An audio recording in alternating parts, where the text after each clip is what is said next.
Não espere partir para saber que tinha, nem espere morrer para saber que amava.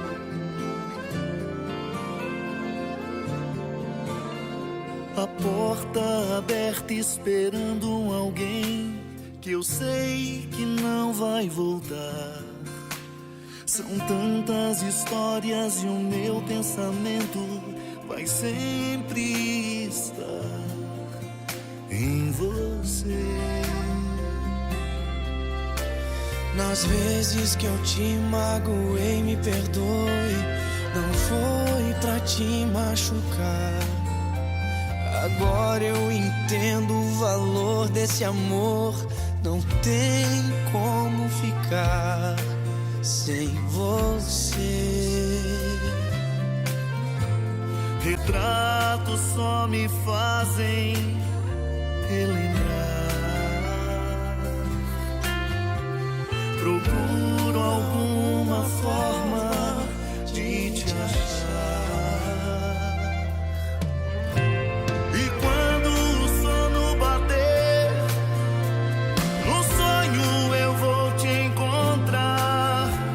O adeus que eu não pude dizer, eu não vou querer acordar. Só assim pra eu te sentir, sem te tocar. E quando o sono bater, no sonho eu vou te encontrar. O adeus que eu não pude dizer, eu não vou querer acordar. Só assim pra eu te sentir, sem te tocar.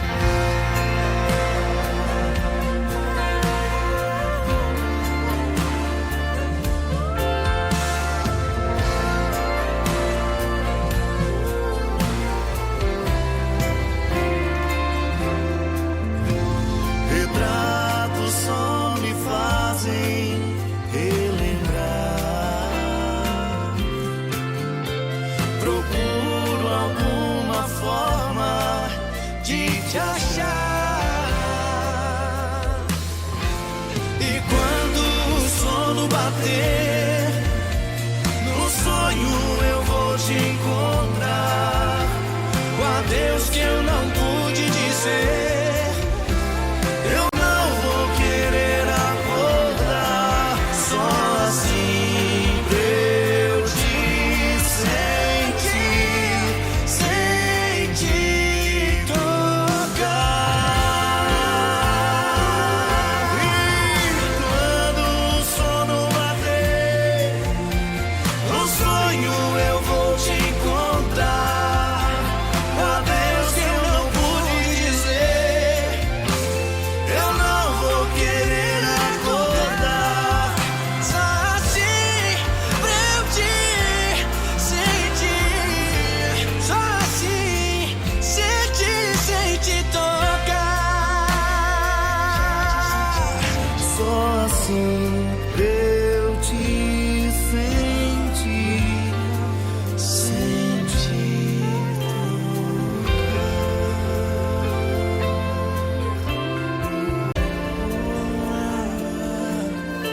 Sentir sem te tocar, te sentir sem te tocar, sentir.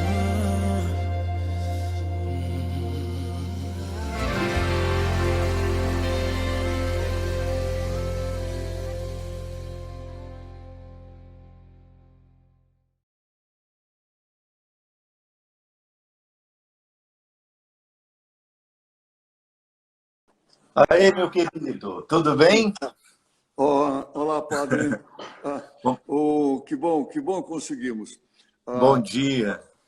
Para mim, essa parte aqui é a parte mais difícil de fazer essa conexão. Tá? Mas legal que nós conseguimos. Bom ter você aí conosco. Padre, Prazer enorme, uma amigo. pequena palavra àqueles que estão conosco. Nós estamos num momento muito difícil nesta Sexta-feira Santa.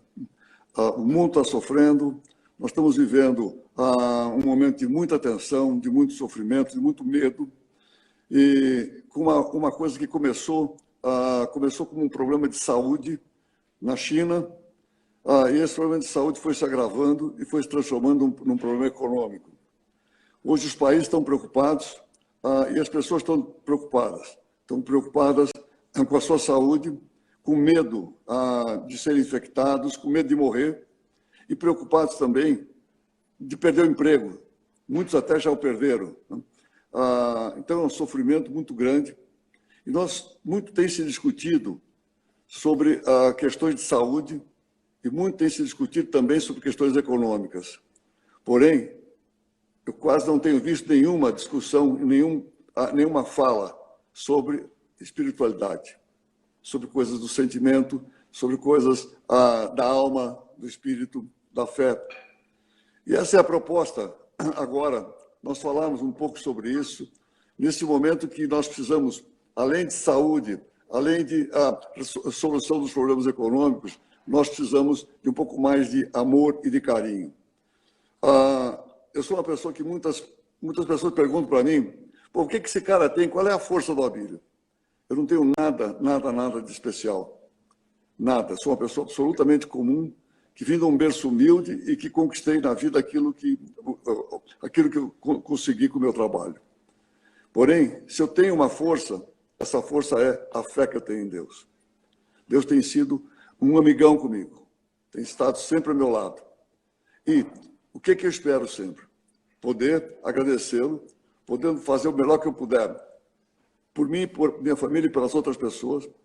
E por isso que eu estou aqui, procurando conversar consigo, Padre, que tem uma jornada nessa vida, embora seja muito mais jovem que eu, tem uma jornada nessa vida, uma trajetória, cuidando das pessoas, trazendo inclusive alegria para as pessoas com as suas canções, com os seus ornamentos.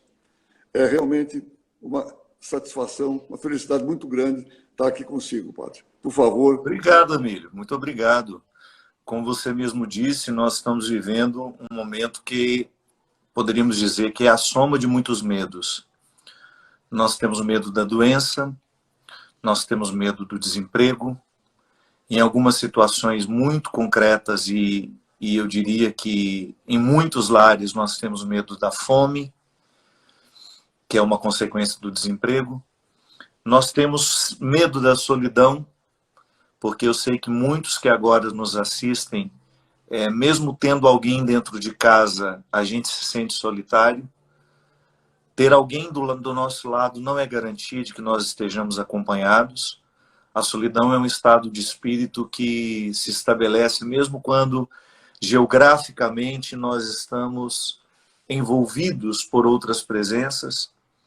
E essa soma de todos os medos hoje pode ser vivida e experimentada numa Sexta-feira Santa, um dia tão significativo para o cristianismo, um dia tão especial para nós cristãos, porque nos recorda o sofrimento de Cristo. E eu vou lhe dizer uma coisa, muitos dos sentimentos que hoje nós experimentamos, Abílio, nos colocam em profunda comunhão com Jesus, porque Jesus também sentiu fome num dia como hoje, sentiu sede, sentiu solidão, sentiu-se abandonado, sentiu medo. E a experiência que ele viveu naquela cruz, e que nós tantas vezes poeticamente dizemos, eu quero unir a minha vida ao sacrifício de Jesus. Pois é, estamos tendo aí a oportunidade de fazer isso. Nunca estivemos tão próximos dos sofrimentos de Jesus da Sexta-feira Santa como neste dia de hoje estamos. Por outro lado, eu sinto que, como você mesmo disse, é preciso haver uma esperança para que tudo isso seja transformado dentro de nós, para que todos esses sentimentos controversos, desagradáveis de serem experimentados, possam ser transformados. E é aí que entra o nosso papel de interferência, né? Você, como empresário, interferindo da forma como você pode, e eu sei que você é um homem comprometido com os mais necessitados, você é um empresário bem-sucedido que nunca esqueceu a dimensão social do seu trabalho. Eu, como padre, fazendo materialmente por aquelas pessoas que eu sei que eu posso fazer neste momento, motivando. Ainda ontem mesmo entrei dentro de uma campanha em que as lojas americanas estão proporcionando uma doação de mais de 40 milhões de reais para a construção, para facilitar a logística e a construção de um hospital de campanha no Rio de Janeiro. Então, hoje nós temos muitas iniciativas de empresas, de pessoas que não estão interpretando o momento de forma oportunista, mas estão aproveitando dessa fragilidade social para poder interferir de maneira muito positiva no sofrimento das pessoas. Eu sei que, muito mais que matéria, nós também podemos oferecer espiritualidade, você falou. Nos meios em que eu tenho visto, a procura é muito grande por um alento. Muitas pessoas hoje necessitadas de uma palavra, de uma força espiritual. Algumas pessoas precisando de terapia, Abílio. Eu tenho pedido muito aos meus amigos psicoterapeutas, aos meus amigos psiquiatras, que abram os seus canais para uma rede de atendimento gratuito também. Porque existem muitas pessoas que não podem pagar uma consulta, não podem... De repente, uma live como essa, um psicoterapeuta que se dispõe a falar, ainda que ele esteja falando com apenas 10 pessoas, não importa. Esse númerozinho que apresenta em cima, ele não importa. Hoje, neste tipo de situação que nós vivemos, se eu puder tocar positivamente o coração de uma pessoa, já está valendo. Se eu puder aliviar o medo de uma pessoa, já está valendo. Se eu puder aliviar a fome de uma pessoa, já está valendo. No momento como esse, de tanta urgência, de tanto sofrimento, qualquer intervenção que nós fizermos será positiva, Abílio. E eu tenho estado aqui para isso. O único lugar na minha casa que pega um sinalzinho de internet é esse, porque eu moro numa zona rural. Eu não tenho muito acesso à tecnologia aqui em casa. É uma escolha que eu fiz em morar neste lugar, então eu tenho aqui as minhas delícias e os meus dissabores. Mas eu estou vivendo este momento aqui. Toda vez quando você me fez o convite para estar com você, eu avaliei. Eu e Abílio teremos o que dizer juntos, porque eu estou recebendo milhões de convites de live. Mas eu não vou perder o meu tempo em estar aqui apenas para discutir bobagens, futilidades. Não. Se nós temos alguma coisa em comum, você, por exemplo, um empresário, um homem que não tem absolutamente nada a ver com o meu ofício, o seu trabalho é outro. Eu não entendo nada do seu trabalho, mas quando eu conheci a sua história e nós nos encontramos, eu até quero contar isso aqui para as pessoas que estão nos assistindo. Por que eu aceitei o seu convite? Há mais ou menos 1 mês e meio, eu estava jantando na casa de uma grande amiga, que é a Adriana Vilarim, junto com o esposo dela, a Bia Aidar, que são amigos que eu fiz recentemente, mas que estão fazendo parte da minha vida de uma forma muito bonita. Nós estávamos lá conversando sobre resiliência. Era um assunto que estava na mesa. E um pouquinho antes de chegar na casa da Adriana, ela já estava me contando da sua história, de como ela lhe admira como um homem de resiliência, de como a sua superação daquele momento horrível que você viveu no passado, de como aquele momento lhe transformou, de como ele lhe fez uma pessoa nova, diferente, reestruturou os seus valores e como aquele momento tão trágico na sua vida lhe transformou num ser humano melhor. E eu achei interessante porque eu falei assim, quero conhecer o Abílio um dia. Falei, rapaz, não vai faltar a oportunidade. Agora, essa semana, quando você fez o seu contato comigo, me convidando para estar com você, naturalmente eu pensei, pronto, eu acho que nós temos alguma coisa a dizer juntos. Não será apenas um encontro casual, mas é uma conversa que nós podemos ter numa sala aqui agora, neste momento, com quase 16 mil pessoas nos assistindo, e depois muito mais, porque você vai deixar isso salvo no seu Instagram, muitas outras pessoas vão nos ouvir. Esse é o momento de unir as forças, minha gente. Esse é o momento de nós abraçarmos os que podem fazer alguma coisa. E eu fico muito feliz, Abílio, toda vez que a vida me dá uma oportunidade de crescer.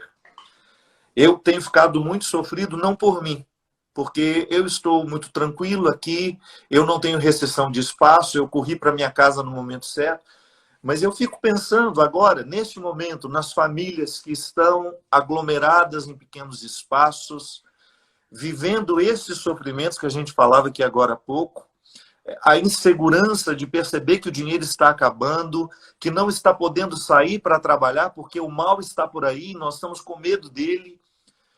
Meu amigo, isso me gera um sofrimento tão grande, uma angústia tão grande, mas eu não quero que esse sofrimento, que essa angústia se transforme em desespero para mim. Porque eu sei que neste momento a minha palavra pode ajudar muitas pessoas que estão agora nos assistindo ou que me acompanham através do Instagram, até nas brincadeiras que eu faço, sabe? Eu tenho percebido como hoje até o humor está nos ajudando a atravessar essa fase difícil. Então isso para mim é espiritualidade, meu amigo. Eu ter a oportunidade de conversar com você, um homem com uma vivência que eu considero absolutamente enriquecedora, que tem um testemunho lindo a ser dado, como alguém que também enfrentou durante alguns longos dias uma solidão terrível, que certamente lhe aproximou muito do coração de Jesus. E a partir daquele momento, eu tenho certeza que você nunca mais olhou para o sofrimento humano, seja ele onde ele estiver, em que rosto estiver manifestado, você nunca mais considerou esse sofrimento da mesma forma como você considerava antes de ser sequestrado e ameaçado de morte durante longos dias. Padre, olha, as suas palavras são tão ricas e eu não quis interrompê-lo, mas tem tanta coisa, só dentro do que você falou agora, né, que eu gostaria de comentar. Sem querer contar a minha história, eu fui filho único durante 7 anos. E nós morávamos numa rua, em São Paulo, uma travessa da Brigadeiros Antônio. Quando começaram a vir meus irmãos, porque eu tive mais 5 irmãos, minha mãe que me levava à missa sempre, isso eu com 7 anos e pouco, minha mãe me levava sempre à missa, minha mãe passou a ficar com meus irmãos em casa, porque a gente não tinha empregada para ficar. Eu com 7 anos, eu saía de casa. Naquele tempo a vida era outra, não tinha muitos carros na rua, não tinha tanta violência. Eu saía, subia a Brigadeiros Antônio, ia à missa sozinho na Igreja Imaculada Conceição. É muito difícil acontecer isso com uma criança de 7 anos. De repente, sua mãe não o leva à missa, você vai sozinho depois na missa. Eu acho que isso foi realmente a minha introdução a Deus e a religião católica. E eu quero confessar a você, padre, que eu sempre fui um católico. Sempre fui. Dificilmente eu falto a missa no domingo. E todo dia faço minhas orações de manhã, estou fazendo meus exercícios, estou meditando, fazendo minhas orações. É muito forte, não só a minha fé, como o meu comprometimento com a religião católica. Mas aí, muitas vezes, eu ando pelo mundo, trabalho aqui, trabalho na França, né? Entro na igreja, no dia de missa, e vejo a igreja quase vazia. Isso me dá tristeza. Às vezes igrejas imensas, né? Somente na Europa, imensas e com pouca gente. Com pouca participação, né? Pouca participação.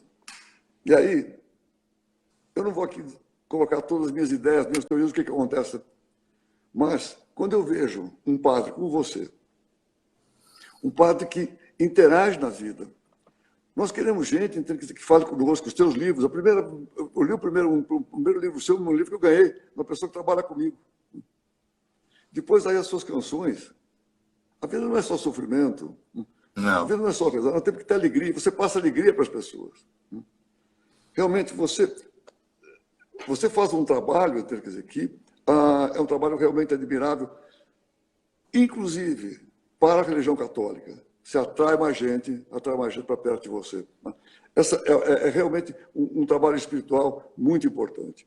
Ô, Abílio, isso que você está dizendo, desculpe, Sim, pode continuar. Claro, Então, não, por favor. Isso que você estava dizendo das igrejas vazias, eu como religioso, o tempo todo eu gosto de assumir a minha responsabilidade nisso, porque é tão fácil a gente julgar isso para o povo, né? O povo se desinteressou de Deus, o povo deixou de participar. Eu acho que nós, religiosos, precisamos fazer uma autocrítica. Pode ser que o nosso discurso, a nossa postura, tenha deixado Deus muito pouco atraente. Nós deixamos de apresentá-lo como uma alegria, como uma força transformadora. Durante muito tempo, o nosso discurso religioso se limitou a falar de pecado, pecado, pecado, pecado. Eu sempre digo isso, eu já estou cansado de saber que eu sou pecador. As pessoas estão cansadas de saberem que são pecadoras. Sobre a nossa miséria, nós já estamos muito conscientes. Nós já escutamos muito. Quantas vezes eu me deparo com pessoas com uma autodepreciação terrível, com uma incapacidade enorme de se amarem, de se recolherem, de se aconchegarem no momento em que mais precisam de si mesmas. Então, o discurso religioso, quando ele se presta a este papel, ele coloca muito mais obstáculos entre as pessoas e Deus. Nós precisamos anunciar Deus da mesma forma como Jesus fez. Jesus anunciou o rosto do Pai. Jesus é a hermenêutica do Pai. Hermenêutica enquanto interpretação, às vezes as pessoas que estão nos assistindo não sabem muito bem o que significa hermenêutica. Hermenêutica é a ciência da interpretação. Hermes, aquele deus que vivia no Olimpo, no monte dos deuses, ele interpreta o segredo dos deuses e conta aos homens.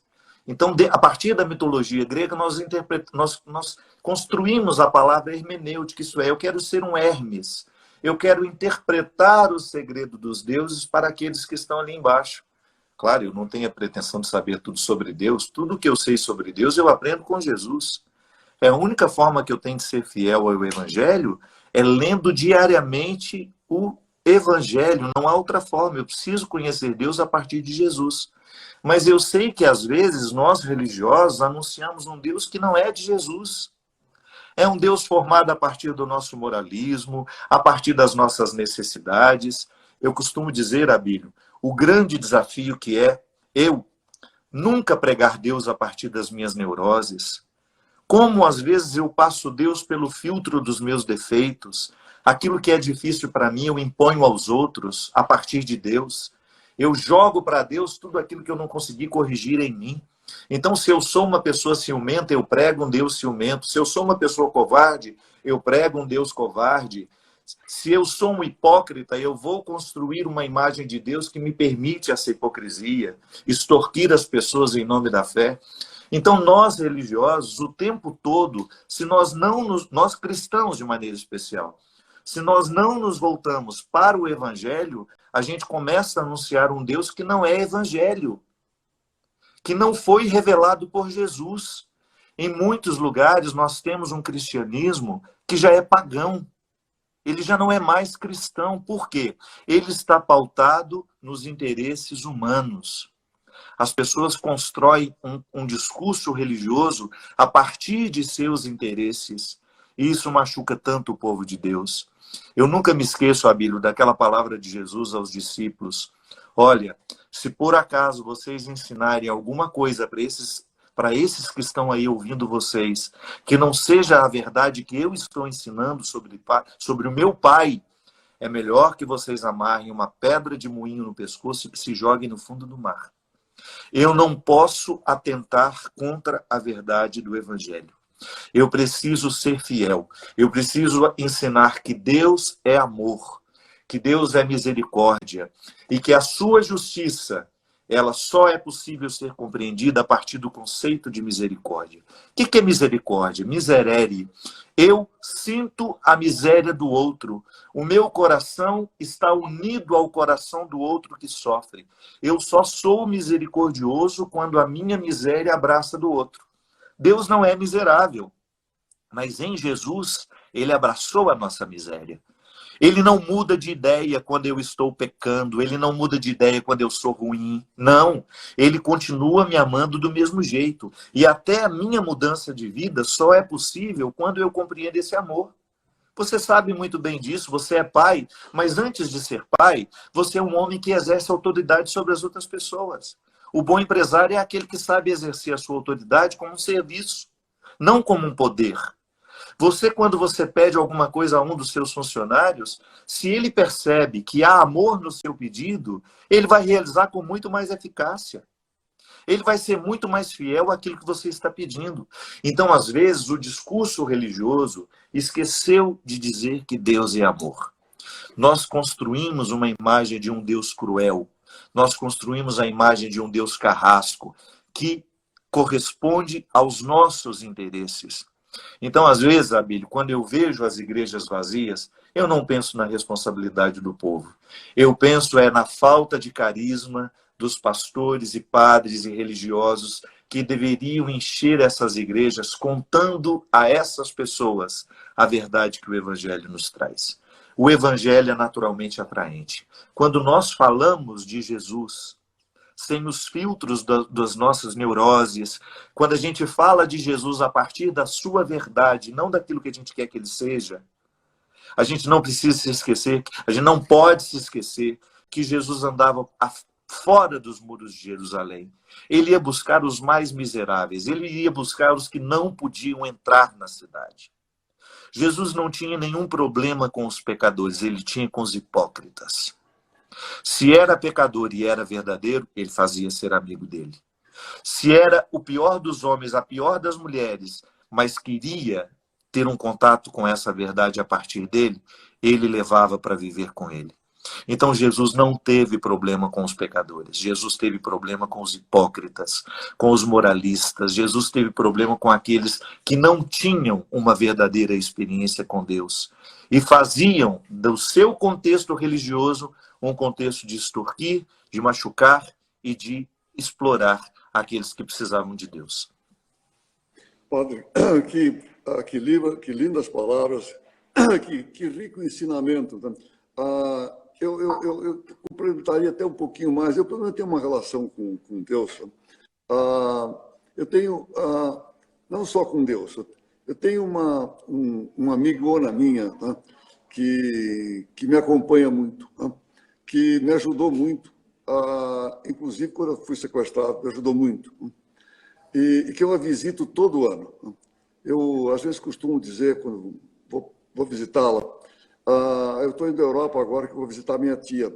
Você tem uma tia que mora na Europa? Eu tenho, sim, moro na Itália. É? É mesmo. Minha tia Santa Rita de Cássia. Eu vou visitá-la todos os anos. E como eu gosto de Cássia. Como eu gosto de lá. Todos os anos eu vou com a Geise, com a minha esposa que está aqui do meu lado. Já levei minhas crianças várias vezes. Meus filhos todos já foram comigo lá. Todo ano eu vou visitar. Eu tenho uma relação assim com Deus que tem que ser leve, tem que ser igual a nossa. Eu tenho 83 anos, então tenho uma vida, estou vivendo o melhor momento da minha vida, estou feliz, estou tranquilo.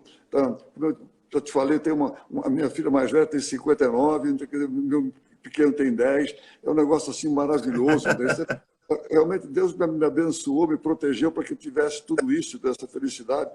E eu digo, poxa, está muito boa a vida, eu quero ficar aqui o mais possível.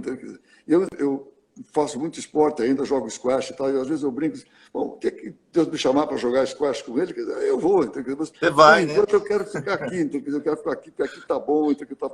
E realmente tem uma coisa assim comigo, com a minha família, talvez porque eu vim num berço humilde, nós sempre fomos muito assim, solidários, entende? Quer dizer, com as pessoas, procurando fazer o melhor possível. Eu, como empresário, sempre tive na minha cabeça, sempre tive como meta, mais do que tudo, gerar empregos. Gerar empregos. Eu, quando saí do Grupo Pão de Açúcar, tinha 160 mil pessoas trabalhando lá. Hoje estamos no Carrefour, na BRF. A BRF tem 120 mil pessoas entre agregados e funcionários. O Carrefour Global tem 380 mil pessoas. Isso é geração de emprego. Porque uma das coisas que você tem que dar para as pessoas é emprego. Muitas pessoas vão, muitas vezes, para a marginalidade. Não é porque a marginalidade é mais fácil, é porque é possível. Não consegue emprego. É o caminho que tem, né?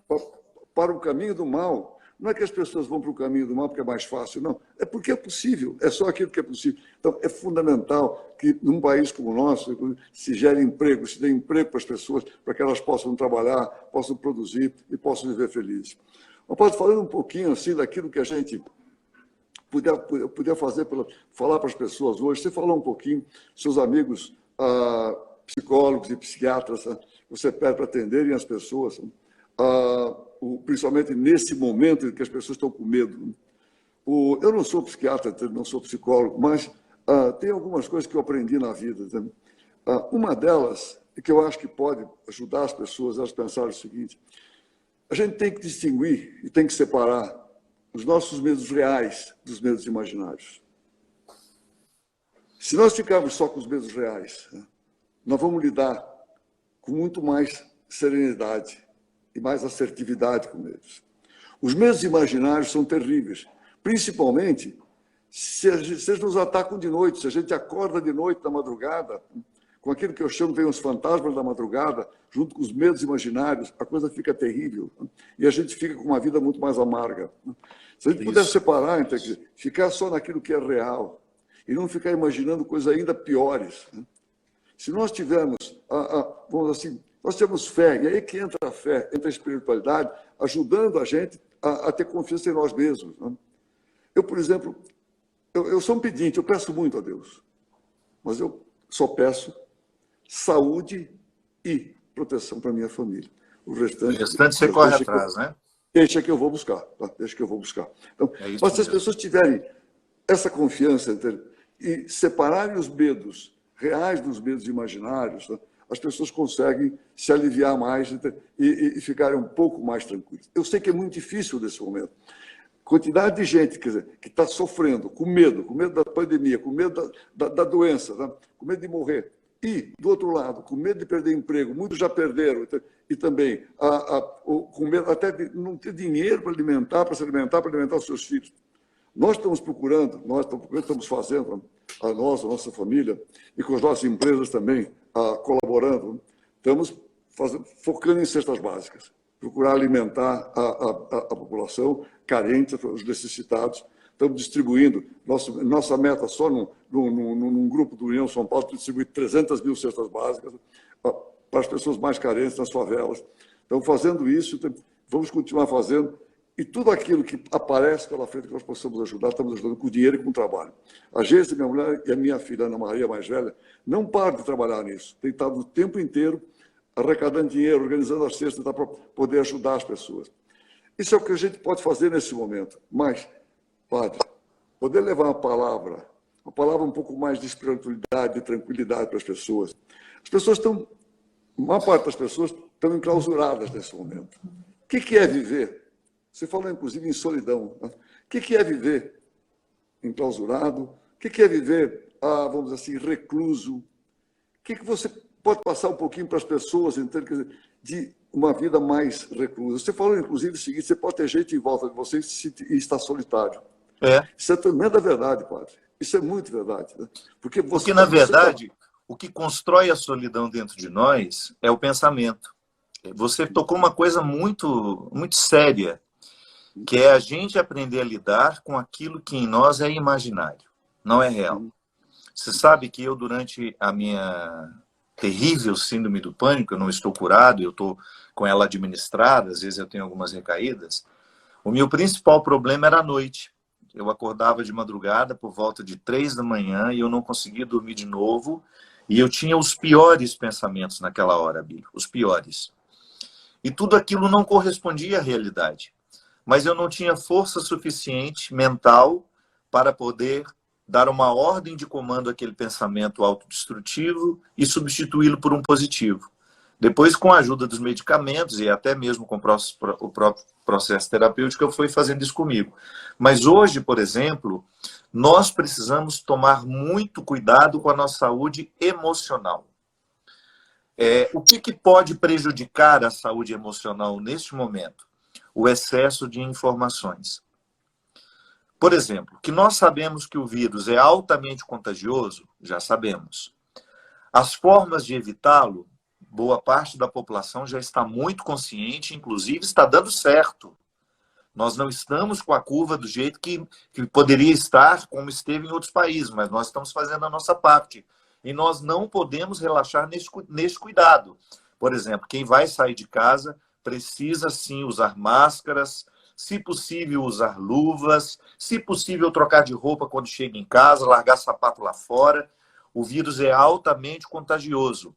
Nós sabemos que o uso do álcool em gel, ele ajuda, ele é eficiente. A lavagem das mãos em 20 segundos, ela é mais importante do que o uso do álcool gel, se a gente puder lavar as mãos sempre. Então, sair de casa o mínimo possível. Volto a dizer, aqui nós não estamos ditando um modelo para todos. Nós sabemos que existem pessoas que não podem ficar em casa, é uma questão de sobrevivência. Nós sabemos. Mas nós temos de ter consciência de que, se nós precisamos sair, como por exemplo, a minha mãe está numa casa em que o meu cunhado, ou melhor, o marido da minha sobrinha, né, não é, ele é meu sobrinho também torto, mas ele precisa trabalhar. A empresa dele não parou. Então nós fazemos nós tomamos todos os cuidados com ele por causa da minha mãe, que tem 83 anos e é uma vítima em potencial. Então nós fazemos a nossa parte, é importante. Então as informações, eu acredito que nós já temos. Então dá uma maneirada no excesso de notícias. Eu tenho para mim que quanto mais a gente vai escutando aquilo que a gente já sabe, isso vai se tornando muito nocivo para nós. Então, a informação ela precisa ser dosada. Quer se informar todos os dias? Escolha um noticiário para ver. E quando você perceber que já sabe tudo, mude de canal. Vá ver outra coisa. Vá pegar um livro para ler.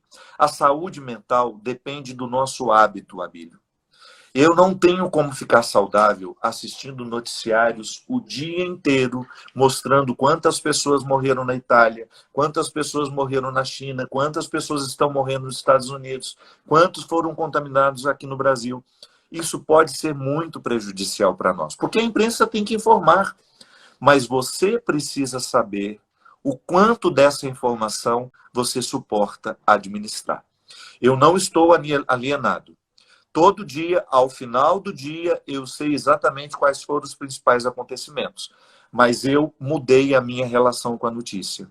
Eu não passo o dia inteiro com a televisão ligada, vendo o coronavírus, como eu estava fazendo antes. Eu estou me ocupando muito com a leitura, porque eu acho que a gente expulsa os pensamentos negativos, os imaginários, quando você começa a colocar bons hábitos. A gente sabe que a nossa mente é muito traiçoeira. Ela tem, sobretudo quando ela está exposta ao medo, ela começa a agir muito de acordo com os estímulos que estão fora. E a gente pode perder muito a paz por causa dos estímulos que nos vêm de fora. Então, começar a criar um momento de mais tranquilidade. A gente sabe que 15 minutos de silêncio numa posição física que favoreça esse relaxamento do corpo ajuda. Conversar coisas boas. Já que nós estamos dentro de casa, vamos lembrar as coisas boas que nós já vivemos. Ah, padre, mas nós já passamos o passado. Arrebenta pipoca. Pipoca é baratinho. Pipoca não custa muito. A pipoca tem um cheiro que provoca em nós um bem-estar. Vamos ver um filme. Vamos aproveitar. A gente não teve muito tempo ao longo da vida para fazer isso. Sabe? Então, eu acredito... Aqui em casa, por exemplo, nós estamos fazendo a nossa oração. De vez em quando nós vamos lá para a capela, fazemos a missa. Eu sei que... Eu gostaria muito que você estivesse na minha missa. Eu sei que muitos cristãos estão dando a vida para poder participar de uma celebração e não podem. Nós vamos lá, a gente reza. A nossa convivência aqui, a gente tenta fazer que ela seja leve. Porque eu também estou angustiado. Mas eu não preciso jogar a minha angústia para dentro de mim toda hora e estimulá-la a crescer.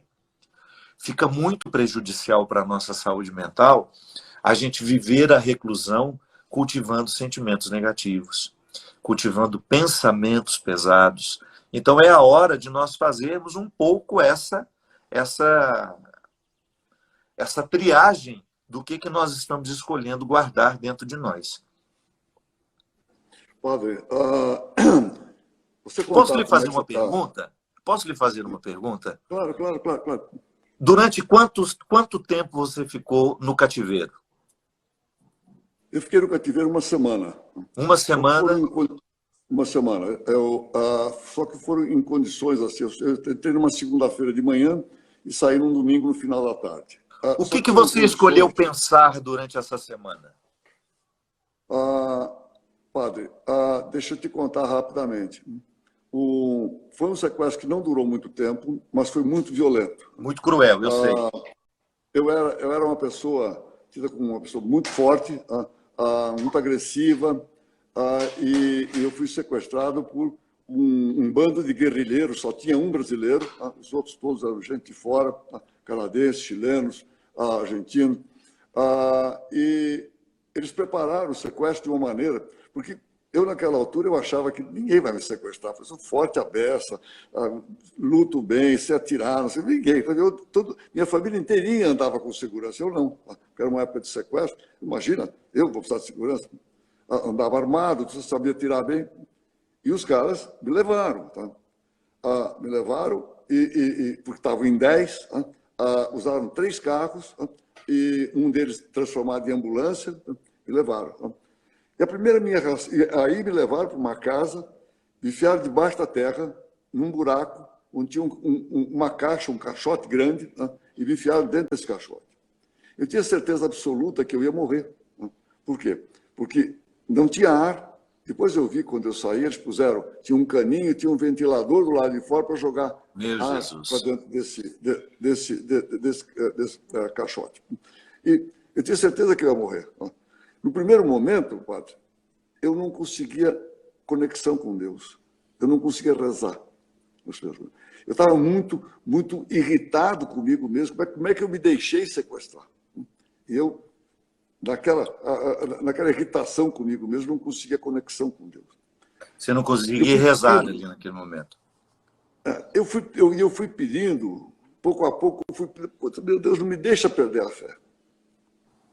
E aí, pouco a pouco, aquilo foi voltando. Eu fui me apegando àquela fé. Por um milagre, que não vou contar isso agora, que está nos meus livros, tudo, por um milagre, uma coisa assim, que nunca podia se imaginar, eu consegui ser salvo. Por um detalhe, eu consegui de erro deles, do sequestrador, eu consegui ser salvo. O que eu pensava? Quando eu consegui fazer a conexão com Deus, quando voltou, eu me apeguei, quer dizer, na fé, não tanto que eu ia sair, quer dizer, mas na fé de me entregar a Deus. De dizer, Deus sabe o que faz, eu quero sair. Viver aquele momento com resignação, né? Exatamente.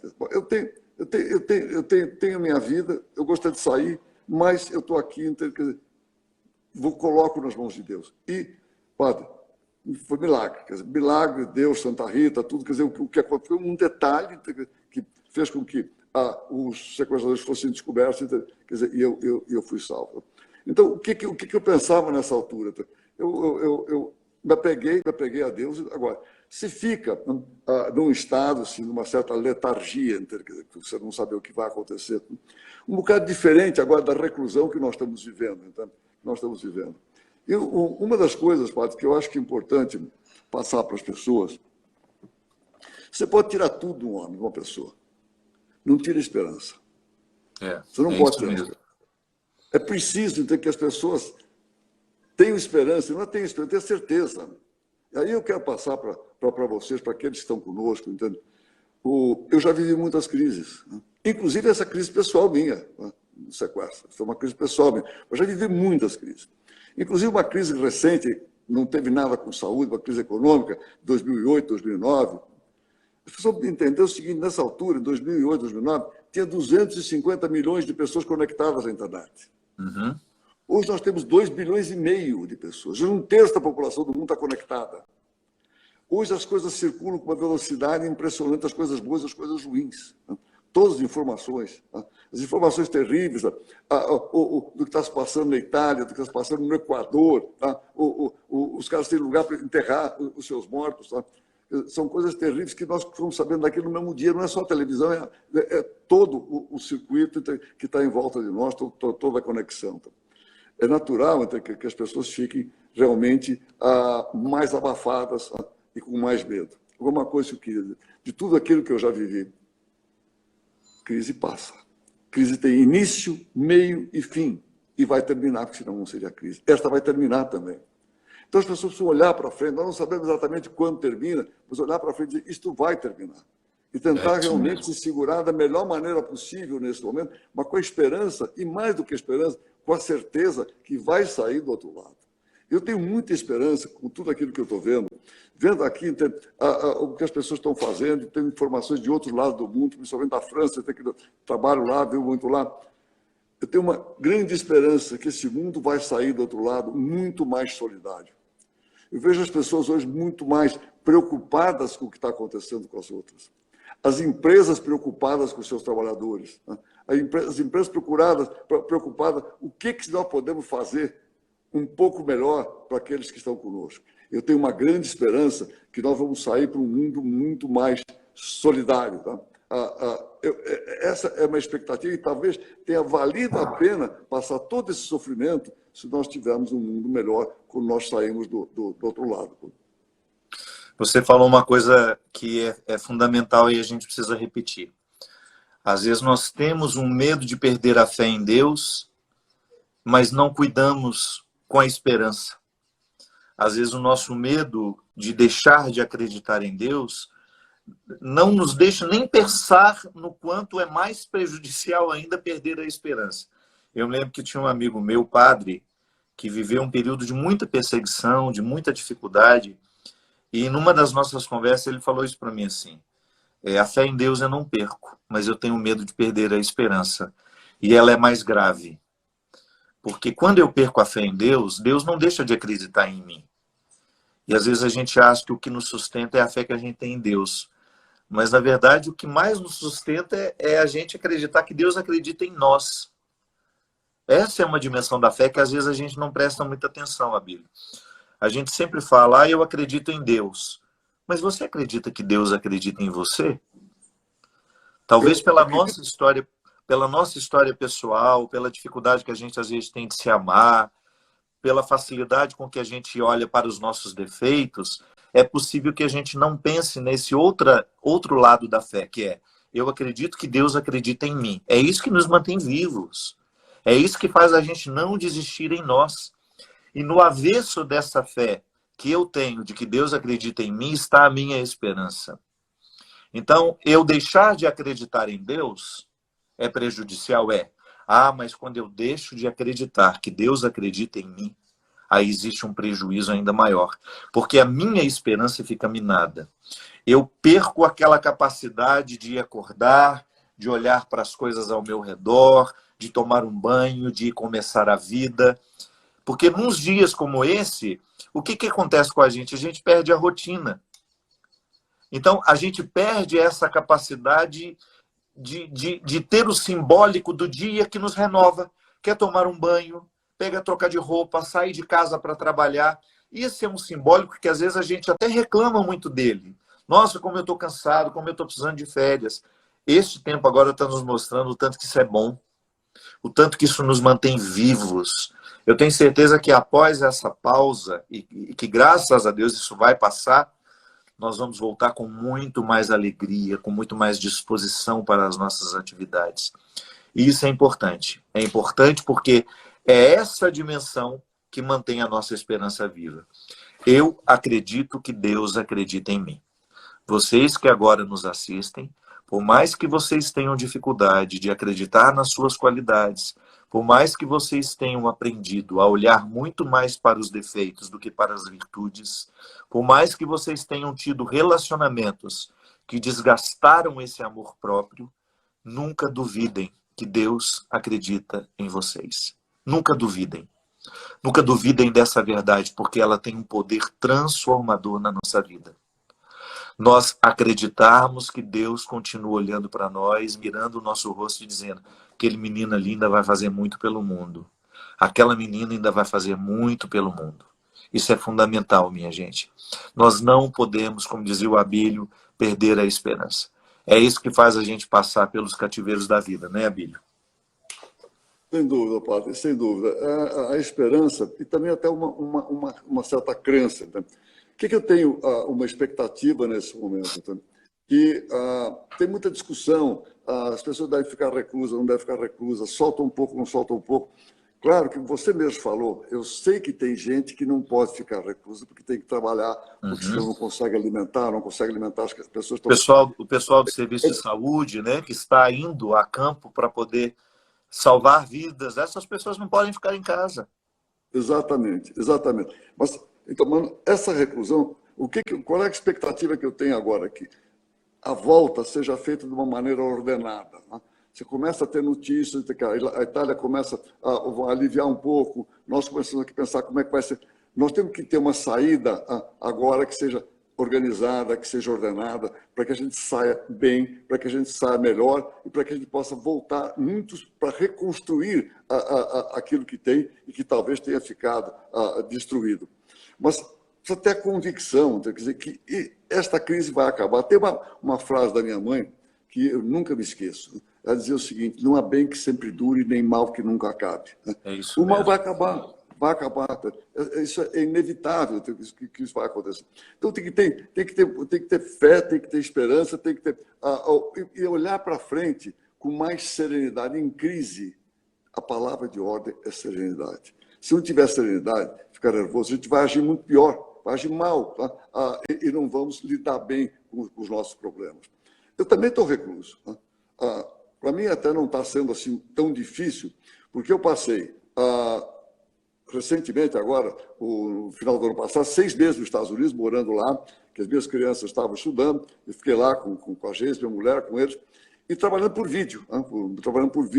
Então, o que eu estou fazendo agora? Então, eu continuo trabalhando, continuo interagindo com as minhas pessoas, as pessoas que trabalham conosco, por vídeo.